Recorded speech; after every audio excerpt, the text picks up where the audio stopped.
नमस्ते बच्चों। आज हम लोग एकांकी संचय का जो 5वां पाठ है महाभारत की एक सांझ जो भारत भूषण अग्रवाल द्वारा रचित है उसका अगला भाग हम करेंगे।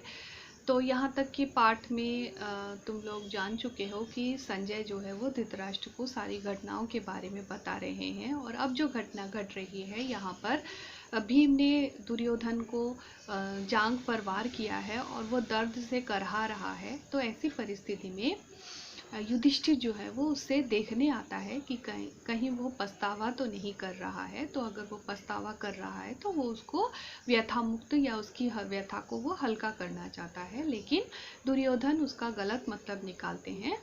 तो वो दुर्योधन को कहता है कि मैं तुम्हारी व्यथा को कम करना चाहता हूँ, और दुर्योधन उसको कह रहा है कि तुमने मुझे जीवित रहते हुए ना शांति से जीने दिया, अब मैं मरना चाहता हूँ, अब मैं मर रहा हूँ, मैं व्यथा से कराह रहा हूँ, कष्ट में हूँ, और तुम मुझे शांति से मरने भी नहीं देते हो। तुम जो चाहते थे वो सारी चीज़ें तो तुमको मिल चुकी हैं, तो तुम क्यों यहाँ पर आए हो, तुम्हें यहाँ से चले जाना चाहिए।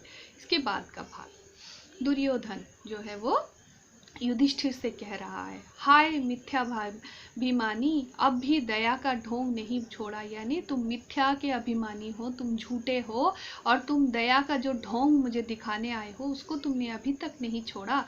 पर दुर्योधन तनिक अपनी ओर तो देखो। यानी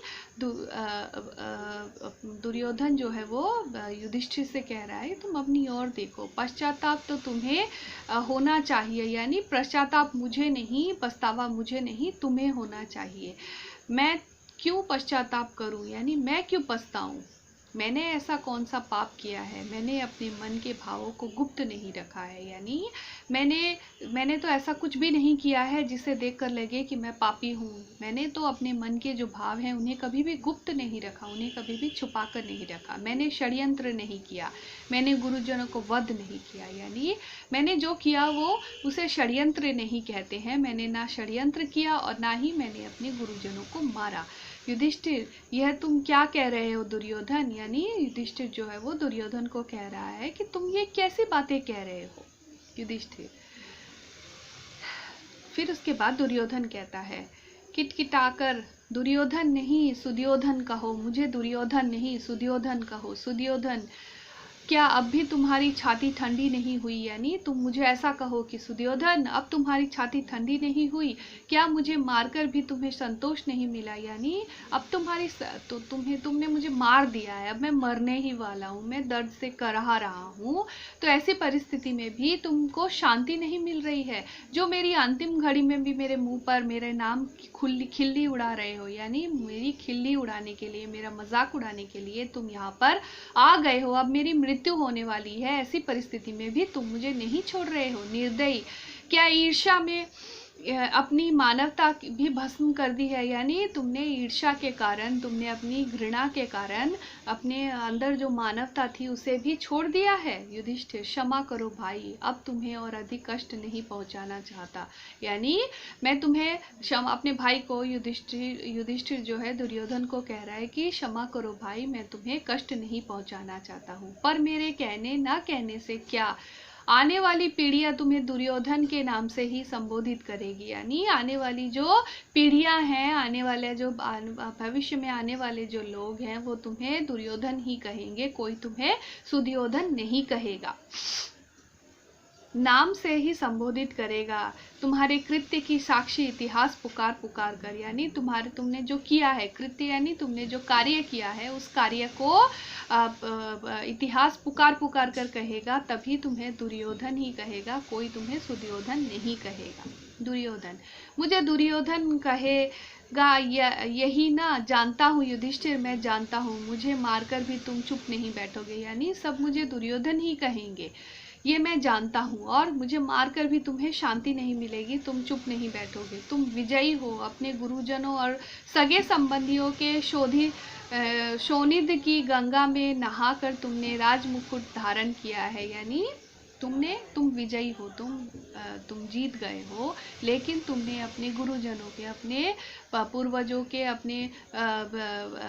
अपने सगे संबंधियों को तुमने मारा है और उनके शोनिद से यानी उनकी खून से तुम्हारा मुकुट जो है वो धुला है और तुम उसी खून की नदी में अपने मुकुट को धोकर अब तुम राज करोगे। तुम अपनी देख रेख में इतिहास लिखवाओगे और अपना उसका पूरा लाभ उठाने में क्यों चूकोगे। यानी इसके बाद जो भी इतिहास लिखा जाएगा, जो भी हिस्ट्री लिखी जाएगी, उसमें जो तुम चाहते हो वैसा ही लिखा जाएगा। ऐसा नहीं है कि मेरे साथ क्या हुआ है, जो सच्ची बात है वो लिखी जाएगी, क्योंकि तुम तो राजा बनोगे और तुम राजा बन के जो चीजें तुम अपनी तरह से चाहते हो वैसा ही इतिहास तुम लिखवाओगे। सुयोधन को सदा के लिए दुर्योधन बनाकर छोड़ोगे, कराहा कर उसकी देह को ही नहीं उसका नाम तक मिटा दोगे। यानी करा रहा है, उसको चोट लगी है, पीड़ा से वो जर्जरित है और वो कह रहा है कि तुम तो मेरा नाम ही बदल दोगे, मुझे दुर्योधन ही कहोगे, मुझे कभी भी सुयोधन का नाम जो मेरा नाम है उसे तुम मिटा दोगे। यह मैं अच्छी तरह जानता हूँ, रुक कर, यानी मैं जानता हूँ कि तुम यही करोगे, तुम कभी भी अच्छा काम नहीं कर सकते हो। मेरे मरने पर तुम जो चाहे करना, मैं तुम्हारा हाथ पकड़ने नहीं आऊँगा, पर इस समय जब तुम्हारा सबसे बड़ा शत्रु मर रहा है उसे इतना न्याय तो दो कि उसका मिथ्या अपमान न करो। यानी अभी मैं मर रहा हूँ, मैं तुम्हारा सबसे बड़ा शत्रु हूँ, तो तुम मेरे साथ कम से कम इतना न्याय तो करो, मुझे अपमानित तो मत करो, मुझे झूठी बातों से अपमानित तो कम से कम तुम मत करो।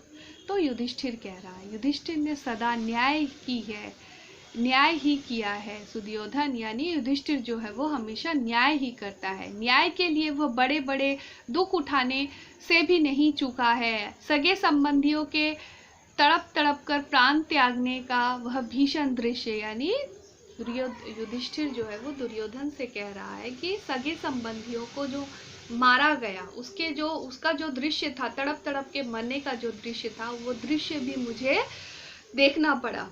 अबलाओं अनाथों का वह करुण चित्कार किसी भी हृदय को दहलाने के लिए पर्याप्त है। यानी वो जो अबलाएं हैं जिनके पति इस युद्ध में मारे गए हैं, वो जो बच्चे अनाथ हुए हैं, उनका जो करुण चित्कार था, वो जो चिल्ला रहे थे, हाहाकार कर रहे थे, उसके कष्ट को भी मैंने सहा है। पर सुयोधन, मैं संहार के इस दृश्य को भी शांति भाव से सह गया, क्योंकि न्याय के पथ पर जो भी मिले सब स्वीकार है। यानी ये जो संहार हुआ था, नरसंहार हुआ था, इतने सारे लोग मारे गए, इतने सारे सगे संबंधी मारे गए, इस संहार का यानी मरे हुए लोगों का जो भी घटना घटी उसे मैंने शांत भाव से सहन कर लिया, क्योंकि मैं जानता था कि इसके बाद जो भी मिलेगा वो न्याय ही होगा, वो अन्याय नहीं होगा, इसीलिए मैं उसे शांत भाव से ग्रहण करता रहा। युधिष्ठिर कि ये बात सुनकर दुर्योधन कह रहा है, ये दंभ है युधिष्ठिर, यानी ये तुम्हारा घमंड है, ये मिथ्या अहंकार है। यानी ये जो तुम बातें कह रहे हो ये तुम्हारा झूठा अहंकार है। मैं तुम्हारी यह आत्मा प्रशंसा नहीं सुन सकता, यानी तुम जो अपनी प्रशंसा कर रहे हो, इस आत्म प्रशंसा को मैं नहीं सुन सकता हूँ। इसे तुम अपने भक्तों के लिए रहने दो। यानी तुम जो ये अपनी प्रशंसा कर रहे हो, तो तुम अपनी प्रशंसा मत करो, तुम्हारे जो भक्त हैं, जो तुम्हें पसंद करते हैं, तुम उनके लिए छोड़ दो, तुम इसको लेकर और ज्यादा मत बोलो। तुम विजय की ढोंग मार सकते हो, पर न्याय धर्म की दुहाई मत दो। यानी तुम विजयी हो सकते हो, तुम ढोंग दिखा सकते हो, तुम ढोंग कर सकते हो कि तुम डींग मार रहे हो कि तुम विजयी हो गए हो, लेकिन तुम न्याय का और धर्म का तुम कह रहे हो कि धर्म के साथ मैं हमेशा रहा हूँ, जो धर्म में है वही मैं मान रहा हूँ, वही न्याय जो है उसे मैं मान रहा हूँ, तो ये तुम्हारे लिए गलत है, तुम्हें ये नहीं करना चाहिए। स्वार्थ को न्याय का रूप देकर धर्मराज की उपाधि धारण करने में तुम्हें संतोष मिलता है तो मिले। यानी तुम स्वार्थी हो, तुम बहुत सेल्फिश हो, और अपने स्वार्थ को न्याय का जो तुम नाम दे रहे हो तो वो तो बेकार है। इसीलिए धर्मराज की जो उपाधि तुम्हें दी गई है, धर्मराज तुम्हें जो लोग कहते हैं, पुकारते हैं, तो वो गलत है। ऐसा उनको नहीं करना चाहिए। बेकार की बातों में मैं और नहीं पढ़ना चाहता हूँ, बेकार की चीज़ों को मैं और नहीं सुनना चाहता हूँ। तो तुम ये ढोंग, ये ढकोसला मेरे सामने आकर मत बोलो, मत करो। मेरे लिए यह आत्म प्रवंचना है, मैं उससे घृणा करता हूँ। यानी मेरे लिए ये अपने आप को धोखा देना है। तुम अपने आप को धोखा दे रहे हो, तो मुझे ये जो इन सब बातों से मुझे घृणा होती है। ये सारी चीज़ें मुझे एकदम पसंद नहीं है। तो तुमको ये सारी बातें नहीं करनी चाहिए, ये सारी बातें नहीं बोलनी चाहिए। तो युधिष्ठिर कहता है स्वार्थ, दुर्योधन स्वार्थ, यानी मैं जो कर रहा हूँ तुम उसे मुझे स्वार्थ कह रहे हो। तो ये तुमको नहीं कहना चाहिए। मैं कोई भी स्वार्थ नहीं कर रहा हूँ। जो मैं कर रहा हूँ वो धर्म है, वो न्याय है। तो आज का पार्ट यहीं तक। आगे के भाग में हम अगले वीडियो में इसको लेके हम डिस्कस करेंगे। तो तुम अच्छी तरह से इसको पढ़ना, अपना ध्यान रखना, ठीक से रहना और पढ़ाई करना। Good night.